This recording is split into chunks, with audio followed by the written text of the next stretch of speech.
नमस्कार प्रिय विद्यार्थियों। अपन ने पहले पढ़ा था काव्य दोष। काव्य दोष में कुछ काव्य दोषों के बारे में अपन ने अध्ययन किया था। ठीक है, आज हम उसकी अगली कड़ी में 6 नंबर तक तो अपन ने पढ़ लिए थे, अभी पढ़ेंगे 7 नंबर काव्य दोष। इसको बोलते हैं दुष्कर्मत्व। दुष्कर्मत्व दोष।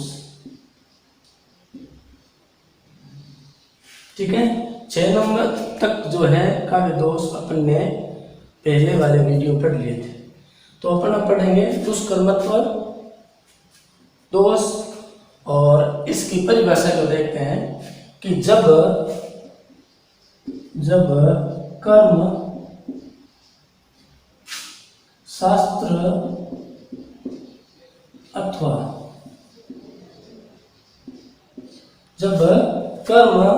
शास्त्र अथवा लोक की दृष्टि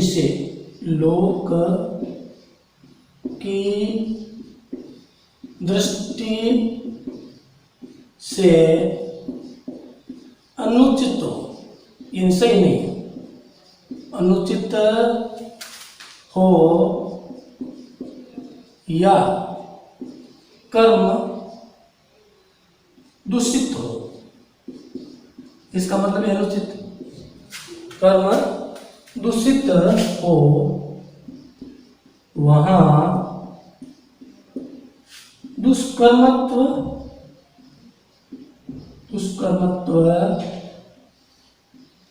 दोष होता है या पैदा होता है। ठीक है, तो देखो कर्म जो है ना, काव्य के अंदर कर्म शास्त्र या लोक की दृष्टि से अनुचित हो। कैसे? हम उदाहरण देखते हैं कुछ। कैसे? इसमें राजन देहु मोही तुरंग, राजन देहु मोही तुरंग अथवा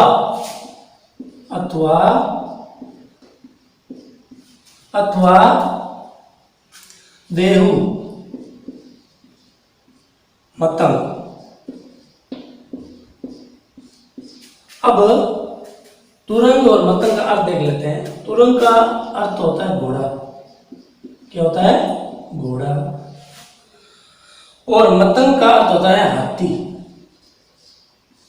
ठीक है, तो एक व्यक्ति राजा से पुरस्कार स्वरूप कोई चीज मांगता है तो पहले मांगता है घोड़ा और फिर मांगता है हाथी।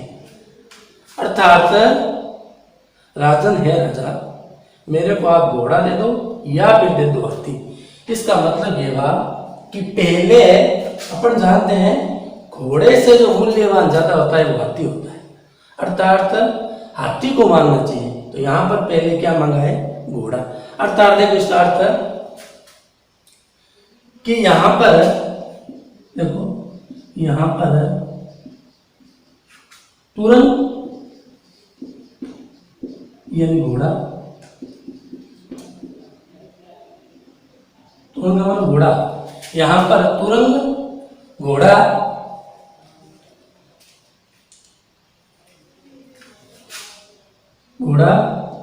की अपेक्षा मतंग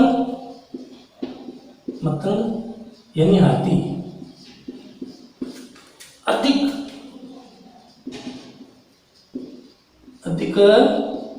मूल्यवान होता है। यानी घोड़े की अपेक्षा क्या है? हाथी अधिक मूल्यवान होता है, अधिक मूल्यवान होता है। ठीक है, अतः पहले क्या मांगना चाहिए? फिर अतः पहले हाथी मांगना चाहिए। ठीक है, हाथी। क्यों? कि मूल्यवान वस्तु को पहले मानना चाहिए। तो कहते हैं कि क्रम जो है शास्त्र अथवा लोक की दृष्टि से अनुचित हो। ठीक है, दूसरा देखो और देख लेते हैं अपन। एक नंबर ये दूसरा, मुख मयंक, मुख मयंक को देख कर, मयंक को देख कर विकसा, मुख मयंक को देख कर विकसा मानस कंज, मानस कंज, यही मयंक बोलते चंद्रमा को, इसको बोलते हैं चंद्रमा को, मयंक यानी चंद्रमा। ठीक है, तो इसका अर्थ हुआ चंद्रमा को देखकर, चंद्रमा को देखकर, कंज बोलते हैं कमल को, कमल विकसा विकसित होता है, चंद्रमा को देखकर कमल खिलता है। इसका अर्थ यह, चंद्रमा को देखकर कमल खिलता है। ठीक है, ये लोक विरुद्ध है, अर्थात यह लोक विरुद्ध है। कैसे? देखो, ये लोक विरुद्ध है। क्यों? कि कमल जो है वो चंद्रमा को देखकर नहीं बल्कि सूर्य को देखकर खिलता है। इसको सूर्य को, तो यहां पर बात लोक विरुद्ध हुई। बात समझाई? मुख मयंक को देखकर विकसा मानस कंद, अर्थात चंद्रमा को देखकर कमल खिलता है। तो इसका अर्थ क्या हुआ? यह बात लोक विरुद्ध क्यों हुई? क्योंकि अपने को पता है कि जो कमल जो खिलता है वो किसको देखकर खिलता है? सूर्य को देखकर खिलता है। ठीक है, तो देखो 2 नंबर, ये लोक विरुद्ध बात हुई। अब एक और देख लेते इसका उदाहरण। चातक, चातक मोर चकोर, चातक मोर चकोर सभी है, चातक मोर चकोर सभी है, पावस के अनुरागी। अनुराग मतलब प्रेम, पावस में बसा है। यहाँ ये बात चातक मोर चकोर ये सभी पक्षी है। क्या है? ये सारे के सारे पक्षी है। चातक मोर चकोर ये क्या है? पक्षी। ठीक है, ये सभी पावस बोलते हैं वर्षा ऋतु। क्या बोलते हैं इसको? वर्षा ऋतु। यानी चातक मोर चकोर सभी वर्षा ऋतु के प्रेमी, अनुराग बोलते प्रेमी। ठीक है, इसका अर्थ यह हुआ कि चातक मोर चकोर सभी ये तीनों पक्षी है, ये वर्षा ऋतु के अनुराग यानी प्रेमी होते हैं, जबकि यहाँ लोक विरुद्ध है। देखो, अर्थात यहाँ ये लोक विरुद्ध है। कैसे? ये लोक विरुद्ध है। अब लोक विरुद्ध कैसे है? कि हम जानते हैं कि यहाँ जो चकोर पक्षी है, ध्यान से समझ, ये चकोर जो पक्षी है वो वर्षा का प्रेमी नहीं होता है। तो चकोर किसका होता है? चंद्रमा का। ये जो चकोर पक्षी है ये किसका प्रेमी है? चंद्रमा का, चंद्रमा का प्रेमी होता है। ध्यान बनाइए, तो यहाँ पर बात लोक विरुद्ध हुई। बात समझाई? ये जो है कि चातक मोर चकोर पक्षी है जो वर्षा ऋतु का जो है प्रेमी है, क्योंकि चकोर जो पक्षी है वो किसका अनुराग होता है? चंद्रमा का। तो इस प्रकार यहाँ पर क्या है? ये दुष्कर्मत्व दोष होता है। यानी लोक शास्त्र के विरुद्ध जो बात है, अनुचित जो बात है, उसको अपन कहते हैं दुष्कर्मत्व दोष का भी। बात समझाई? तो यहाँ पर एक व्यक्ति किसी राजा से पहले क्या मांगता है? घोड़ा मांगता है, बाद में क्या मांगता है? हाथी।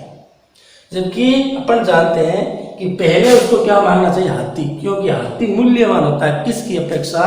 घोड़े की अपेक्षा। तो यहाँ पर बात जो है वो क्या है? शास्त्र विरुद्ध बात है। फिर इधर देखो दूसरा, मुख मयंक को देखकर विकसा मानस कंज। मुख इन चंद्रमा का या मयंक मतलब चंद्रमा को देखकर, या चंद्रमा के मुख को देखकर विकसित, विकसा विकसित, मानस कंज का मतलब है कमल, कि चंद्रमा को देखकर कमल खिलता है, जबकि ऐसा नहीं होता है, क्योंकि कमल जो खिलता है वो सूर्य को देखकर खिलता है। ठीक है। तीसरा, चातक मोर चकोर सभी पावस के अनुराग। पावस बोलते वर्षा है, जबकि चकोर जो पक्षी है वो किसका अनुरागी प्रेमी होता है? चंद्रमा का प्रेमी होता है। बात समझ आई? ठीक है। अब अपन देखते हैं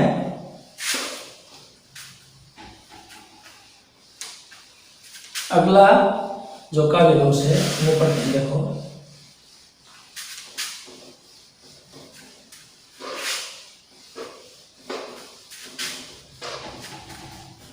अगला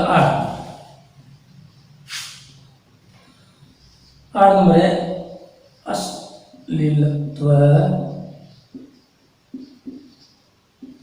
दोष। क्या नाम है? अश्लीलत्व दोष। ठीक है। ये नाम से पता है कि कुछ शब्द ऐसे आ जाते हैं जो सही नहीं हो। घृणा सूचक शब्द है, या फिर लज्जा सूचक शब्द है, या फिर अमंगल शब्द है।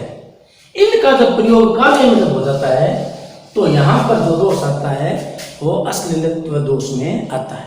यानी कुछ शब्दों में अमंगलकारी शब्द या लज्जाजनक शब्द या कुछ घृणा शब्द सूचक जो शब्द आ जाते हैं उसको अपन बोलते हैं अश्लीलत्व दोष। अब अपन इसकी परिभाषा देख लेते हैं। देखो, अश्लीलत्व दोष के अंदर जब ऐसे शब्द का प्रयोग, जब ऐसे शब्द या शब्दों का प्रयोग, जब ऐसे शब्द का प्रयोग किया जाए जो किया जाए जो लज्जाजनक हो, लज्जाजनक, इन बोलने पर लाज आती है, इसको बोलते हैं लज्जाजनक, या फिर जुगुप्सा यानी घृणाजनक, जुगुप्सा, जुगुप्सा इसको बोलते हैं घृणा सूचक या घृणाजनक या घृणास्पद, घृणास्पद सूचक। ठीक है। घृणास्पद सूचक हो या फिर अमंगलवाचक हो। क्या हो? अमंगल, इन अच्छे नहीं हो सकते, अमंगल वाचक हो। ठीक है। यानी ऐसे शब्द या ऐसे शब्द का प्रयोग किया जाता है इस काव्य दोष में जो शब्द लज्जाजनक हो या जुगुप्सा घृणास्पद हो या फिर अमंगलवाचक हो। ठीक है। या जिसमें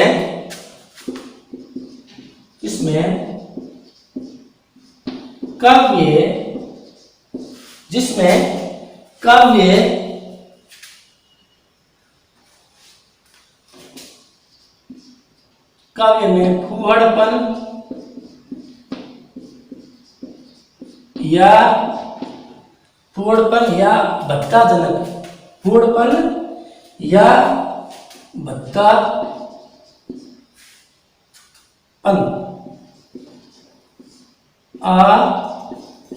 भद्दापन आ जाता है,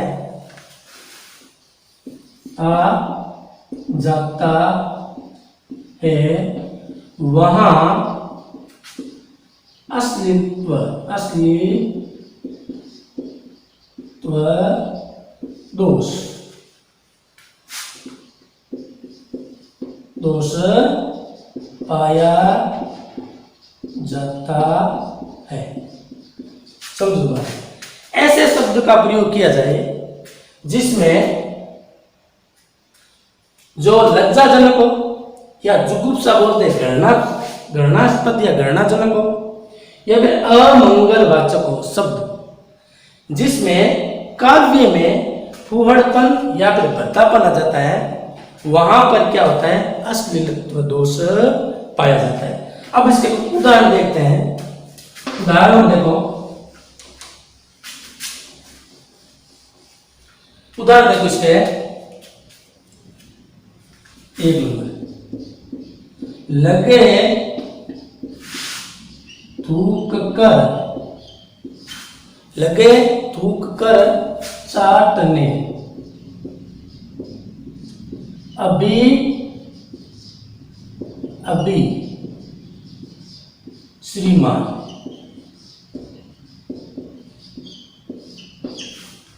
लगे थूक कर चाटने, अभी अभी श्रीमान।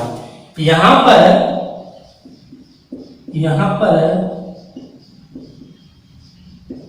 थूक कर चाटना, यहां पर थूक कर चाटना, थूक कर चाटना घृणा जनक शब्द है। ठीक है, घृणास्पद घृणाजनक शब्द है।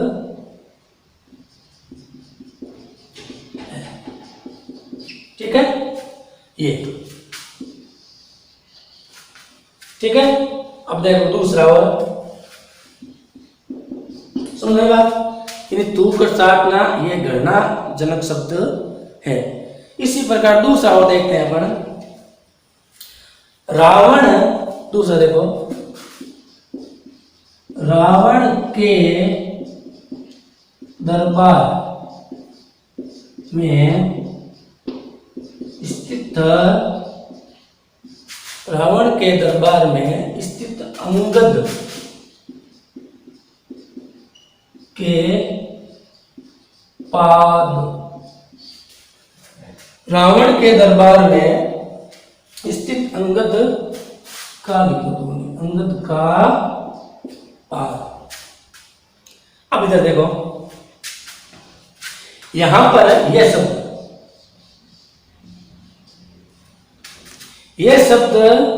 क्या है, घृणा सूचक। देखो इधर, यहां पाद का अर्थ पैर होता है। क्या होता है, पैर। यहां पाद का अर्थ क्या होता है, पैर, चरण यानी पैर। लेकिन दूसरा अर्थ भी होता है इसका, क्या होता है, देखो दूसरा अर्थ होता है यहां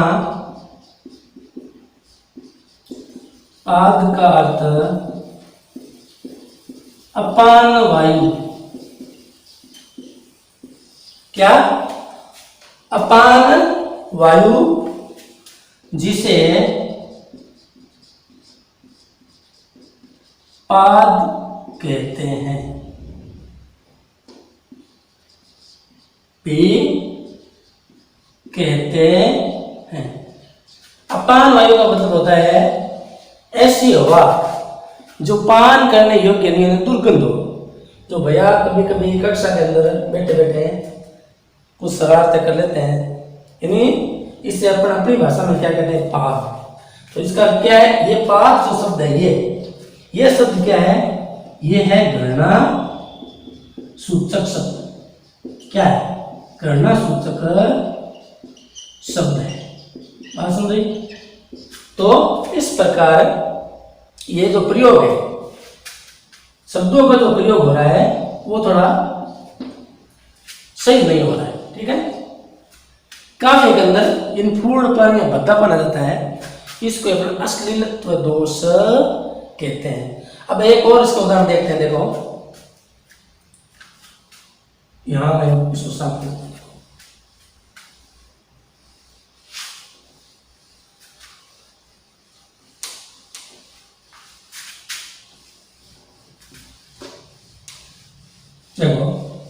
उदाहरण लेते हैं।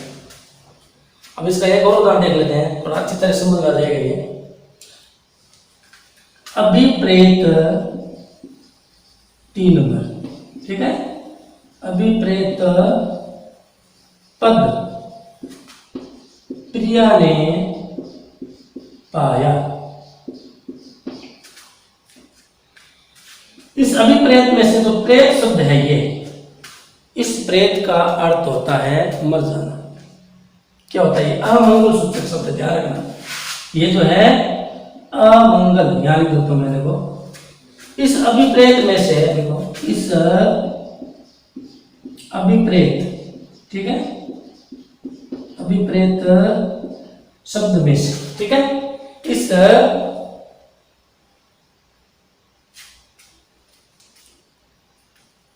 अभिप्रेत शब्द में से जो प्रेत शब्द है,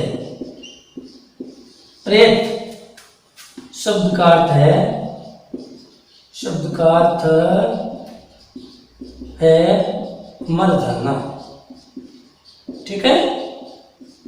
ये मर जाना, इन प्रिया की याद, प्रिया ने, प्रियतमा ने मृत्यु का पद प्राप्त किया। तो यहां पर यह शब्द क्या है? अमंगल शब्द है। क्या है? अमंगल सूचक शब्द है, ठीक है। आसन भाई, तो इस प्रकार अश्लीलता का मतलब होता है शब्दों में क्या आएगा, शब्दों के अंदर जो है प्रयोग अपन करेंगे शब्दों का इस काव्य के अंदर, तो वो लज्जाजनक, अमंगलकारी और घृणास्पद होता है, ठीक है। तो वहां पर क्या होगा? अश्लीलत्व दोष पाया जाता है। अब देखो आगे, इसके पश्चात अगला अपन काव्य दोष देखते हैं। देखो इसको अच्छी तरह से समझने के बाद अच्छी तरह से नोटबुक में भी उतार लेना, ताकि आपको विषय में लगे तो फिर इस काव्य दोष में किसी प्रकार की कोई परेशानी नहीं हो, ठीक है।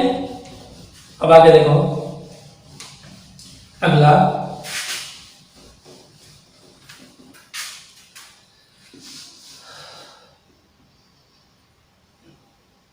देखो इधर अगला, अगला काव्य दोष में नंबर आता है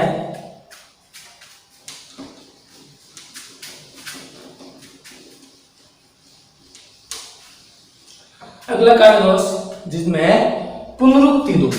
क्या है? पुनरुक्ति दोष। नाम से पता चलता है इन शब्द ऐसे आएंगे जिनकी पुनरुक्ति होगी, अर्थात उस शब्द का अर्थ वही होगा जो पहले शब्दों में है। पुनरुक्ति का मतलब पुनर्, वापस, उक्ति का मतलब है।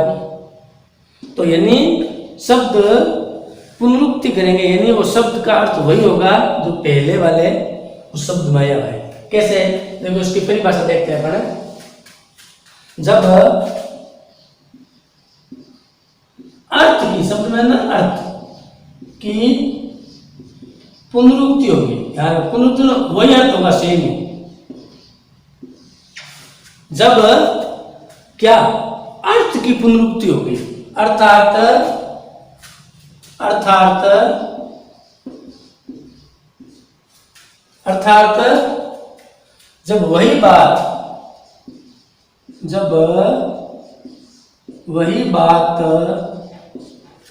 जब वही बात दूसरे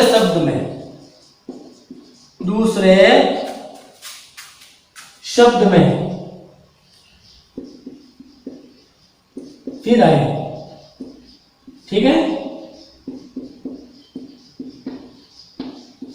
जब अर्थ की क्या होगी? पुनरुक्ति, अर्थात जब वही बात दूसरे शब्द में फिर आए या फिर से कही जाए,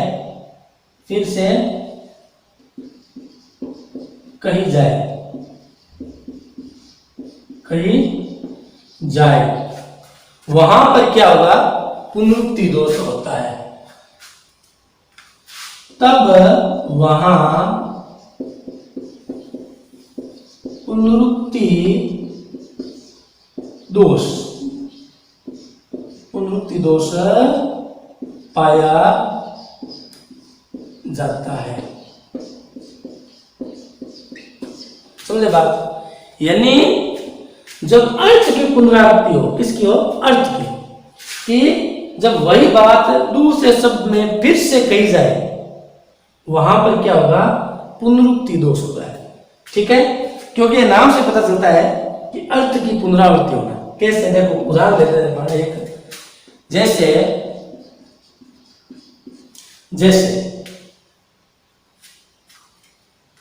दृश्य बड़ा था, रम्य सुंदर मंजू, सुंदर मंजू,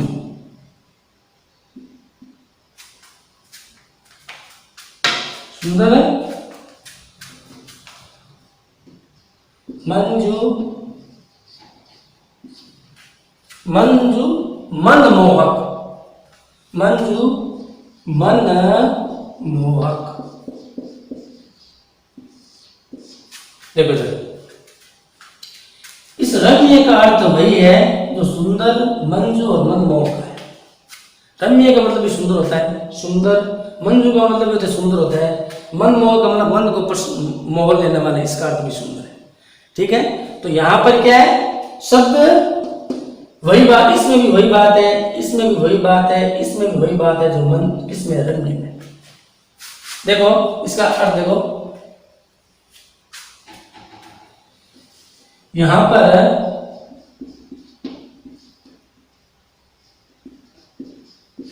देखो, यहां पर सुंदर मंजू और मनमोहन। ठीक है, सुंदर मंजू मनमोहन।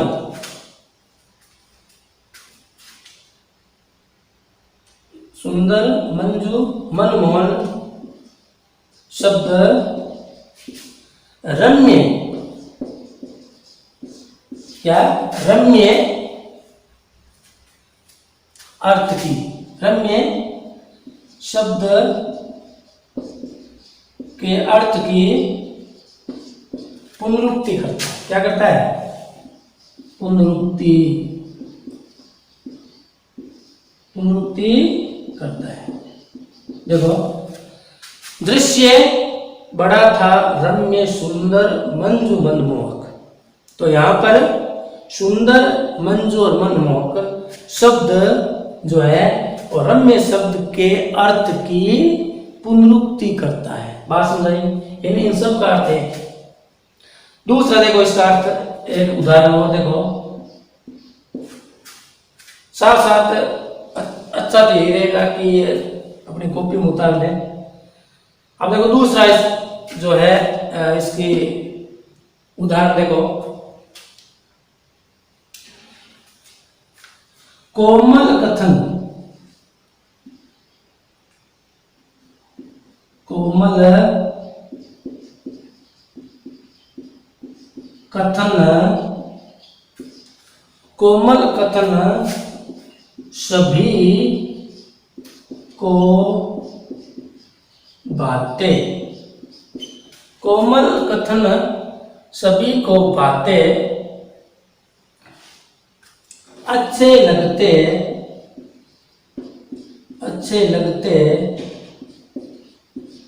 कोमल कथन सभी को बातें अच्छे लगते, मधुर,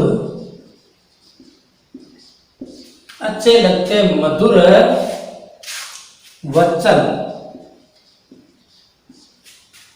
तो देखो इधर, इस बातें शब्द का अर्थ और अच्छे लगते शब्द का अर्थ एक ही। बातें मतलब अच्छा लगना है। क्या सुनना? कोमल कथन सभी को बातें अच्छे लगते मधुर वचन।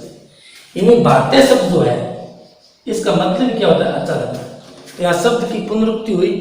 बातें शब्द का अर्थ क्या है? देखो इधर, बातें वे अच्छे लगते, बातें वे अच्छे लगते,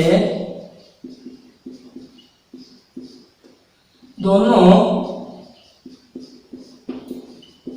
शब्द का अर्थ क्या है? एक ही है,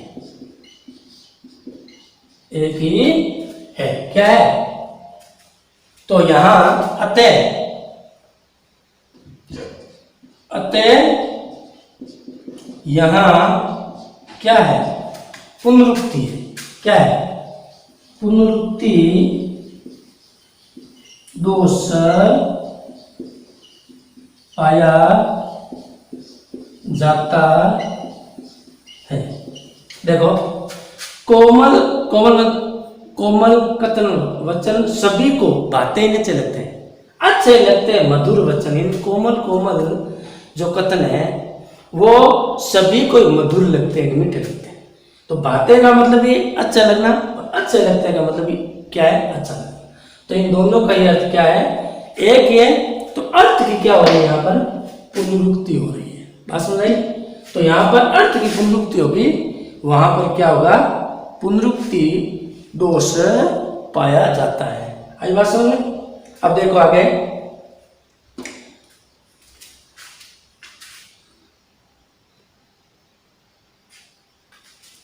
देखो पुनरुक्ति दोष का अर्थ अपन ने जान लिया।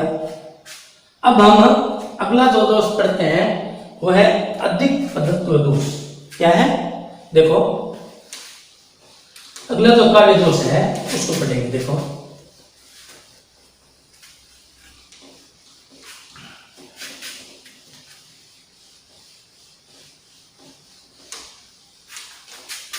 इधर देखो, अगला दोष है 10 जो भी है, अधिक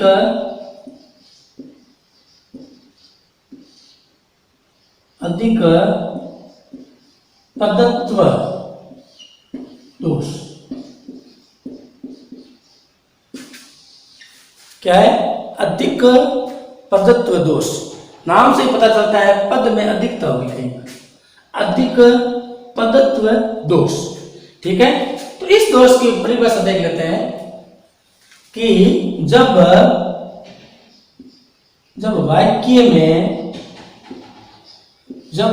वाक्य में अनावश्यक तो जरूरत नहीं हो, जब वाक्य में अनावश्यक शब्द का प्रयोग, क्या? शब्द का प्रयोग, जब वाक्य में अनावश्यक शब्द का प्रयोग, जब वाक्य में अनावश्यक शब्द का प्रयोग किया जाए, अर्थात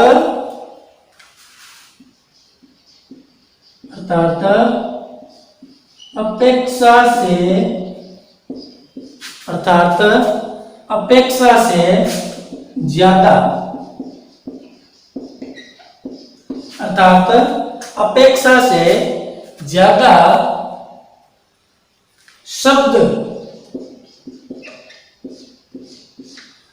से ज्यादा, शब्द का प्रयोग हो, वहां अधिक पदत्व दोष पाया जाता है। वहां अधिक पदत्व दोष पाया, वहां अधिक पदत्व दोष पाया जाता है। देखो, जब वाक्य में अनावश्यक शब्द का प्रयोग किया जाए या अपेक्षा से ज्यादा शब्द का प्रयोग किया जाए, जिनकी वहां जरूरत नहीं है। अपेक्षा से ज्यादा शब्द का प्रयोग किया जाए वहां पर अधिक पदत्व दोष पाया जाता है। अब देखो इसका उदाहरण है, देख लेते हैं। उदाहरण देखो, उदाहरण 1 नंबर देखते हैं पढ़े।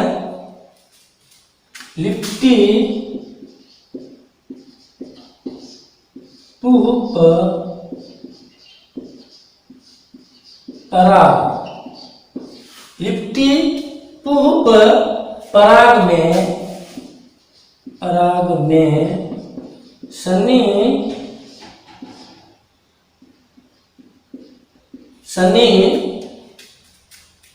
सेद मकरंद। देखो, लिप्टी पुष्प पराग में शनि सेद मकरंद। याद देखो इसमें शब्द का अधिक प्रयोग कहाँ हुआ है, वहां पर देखो कि पराग है, ठीक है, और ये पुष्प है। पराग का मतलब परागण ये होता है किसका है, पुष्प में। पुष्प यानी पुष्प, यानी इसको बोलते हैं पुष्प या फूल। पुष्प क्या है, तो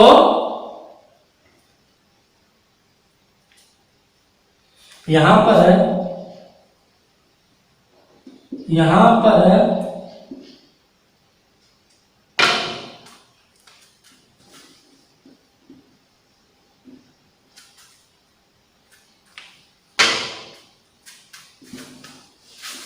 पर एक पूप शब्द है ना, वो अधिक है। क्या है, यहां पर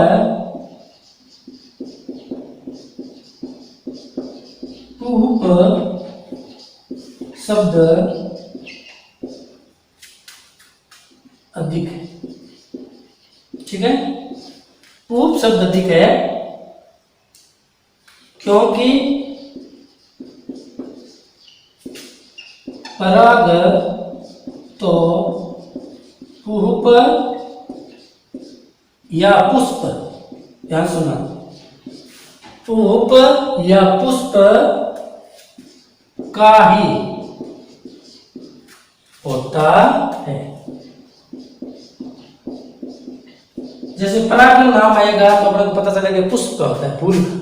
तो यहां पर इसको लिप्टी पराग में शनि सेद मकरंद भी, ठीक है। पूप जो है वो क्या है, शब्द ज्यादा है, अधिक है, अपेक्षा ज्यादा, यानी यहाँ पर इसकी जरूरत नहीं है, क्योंकि जो परागण है वो अपने आप सबको पता है किसका होता है, पुष्प का ही होता है, ठीक है। तो देखो एक और उदाहरण इसका देख लेते हैं अच्छी तरह समझने के लिए। लिप्टी पुष्प पराग में शनि सेद मकरंद। तो यहाँ जो परागकण जो होते हैं वो किस में होते, पुष्प के होते हैं, फूलों के। तो यहाँ जो पुष्प यानी पुष्प जो शब्द है वो अधिक है, यानी वो जरूरत नहीं है, अपेक्षा से ज्यादा है इसका प्रयोग, ठीक है। क्यों, क्योंकि जो परागकण या परागकण जो होते हैं वो किसके होते हैं, पुष्प के ही होते हैं। बात समझ आई। एक और उदाहरण देख लेते हैं थोड़ा, देखो इधर दूसरा उदाहरण। मन मेरा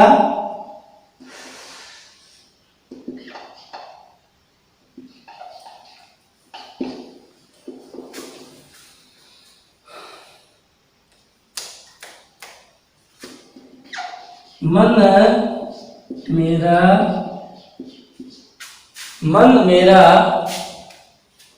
स्फटी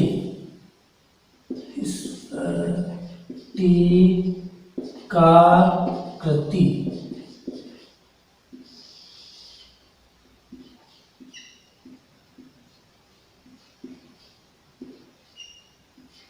मन मेरा स्फटी का कृति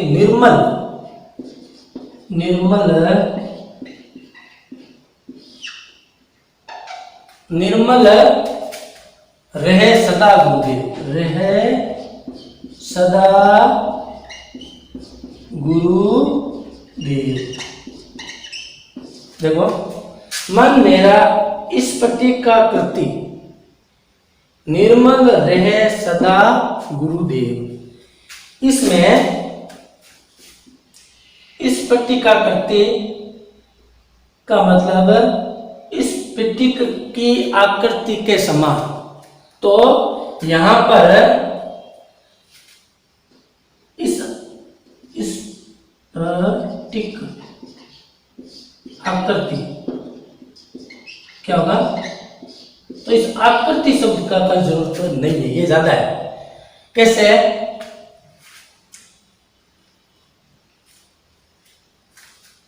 स्फटिक का आकृति यानी स्फटिक के समान, यह सफेद या निर्मल, इसका अर्थ एक ही। ठीक है, तो यहां पर स्फटिक जो है, स्फटिक शब्द निर्मल का ही क्या है? पर्याय। निर्मल का पर्याय है। ठीक है, ये और ये एक ही होता है। ठीक है, तो यहां पर ये ज्यादा है, अधिक पर। निर्मल का मतलब स्फटिक आकृति, स्फटिक की आकृति का समान अर्थात निर्मल। ठीक है,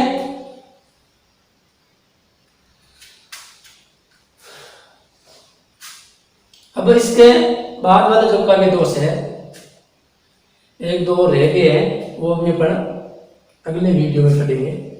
धन्यवाद।